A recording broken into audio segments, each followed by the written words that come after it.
Tampang pelaku yang bunuh anggota polisi di Kendari, ternyata paman korban.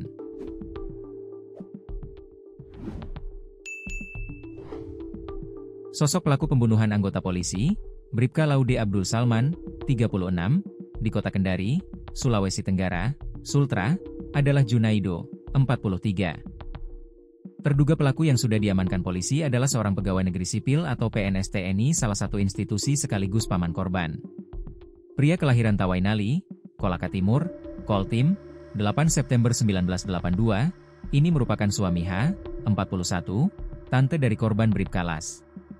Korban adalah anggota kepolisian resort atau Polres Tolikara, Papua Pegunungan, sekaligus seorang pelatih para layang. Polisi berdarah muda ini berada di kota Kendari, ibu kota Provinsi Sultra, untuk mendampingi atletnya bertanding di daerah ini. Dia pun menginap di rumah paman dan tantenya tersebut, pasangan suami istri J dan H. Rumah inilah yang menjadi saksi bisu tragedi yang menewaskan Bribka Las, Sabtu, 15 November 2025, dini hari sekitar pukul 1.30 WITA. Lokasinya di Lorong Merak, Jalan Budi Utomo, Kelurahan Mata Iwai, Kecamatan Wuawua, Kota Kendari. Jalan ini hanya berjarak 3-4 km, km, dari kantor wali kota, pusat kota sekaligus pemerintahan di ibu kota Sulawesi Tenggara. Pelaku J diamankan di lokasi kejadian usai penganiayaan menggunakan senjata tajam, sajam, yang menewaskan korban. Setelah tim unit operasional Reserse Mobile Subdirektorat, Opsnal Resmob Subdit, 3 jajaran tindak pidana kejahatan dan kekerasan Direktorat Reserse Kriminal Umum Kepolisian Daerah atau Jatanras di Treskrimum Polda Sultra tiba di tempat kejadian perkara, TKP. Sempat terjadi perlawanan dari pelaku J yang masih memegang sajam terhadap anggota kepolisian yang mencoba mengamankannya. Tim melakukan pendekatan terhadap pelaku dan bernegosiasi, hingga akhirnya J berhasil diamankan. Petugas kemudian mengecek ke dalam rumah dan menemukan korban Bribka Las yang sudah meninggal dunia. Dengan kondisi tertelungkup bersimbah darah penuh luka tusuk dan sayatan di atas lantai rumah milik J. Pelaku kemudian dibawa ke rumah sakit, RS, Bayangkara Kendari, Jalan Gunung Meluhu, Kecamatan Mandonga, sekitar 3 km dari TKP. Untuk dilakukan pemeriksaan karena baju dinas yang dikenakan pelaku juga dalam kondisi berlumuran darah. Sekitar pukul 2.30 WITA, piket di Treskrimum Polda Sultra tiba di TKP. Begitupun, tim identifikasi kepolisian resort kota, Polresta, Kendari sekitar pukul 3 WITA yang langsung melakukan olah TKP. Jasad korban selanjutnya dibawa ke RS Bayangkara sekitar pukul 3.40 WITA untuk proses autopsi.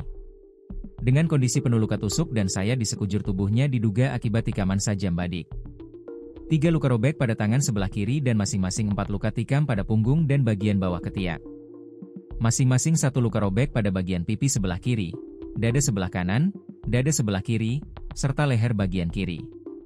Kepala Unit Resmob Subdit 3 Jatanras di Treskrimum Polda Sultra, AKP Gayuh Pambudi Utomo, membenarkan, terduga pelaku diamankan petugas. Petugas sekaligus mengamankan barang bukti 1 badik. Senada disampaikan Kepala Satuan Reserse Kriminal atau Kasat Reskrim Polresta Kendari, AKP Weliwanto Malau.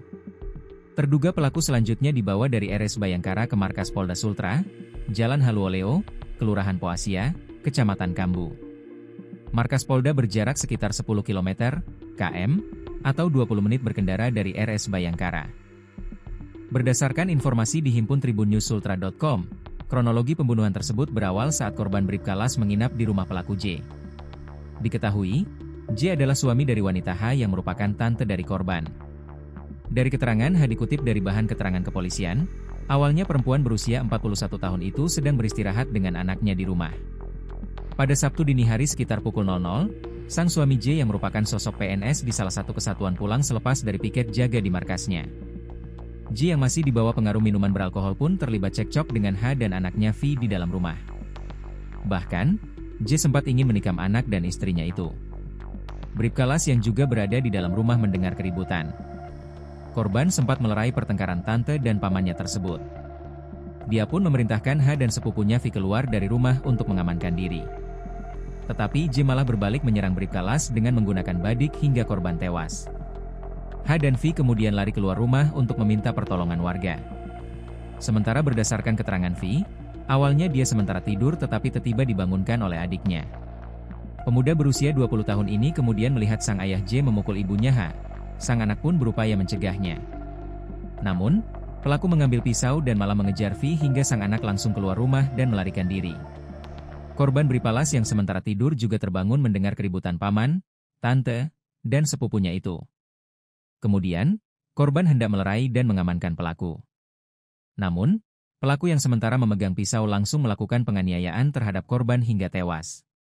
Vi kemudian meminta pertolongan kepada warga sekitar yang langsung menghubungi pihak kepolisian.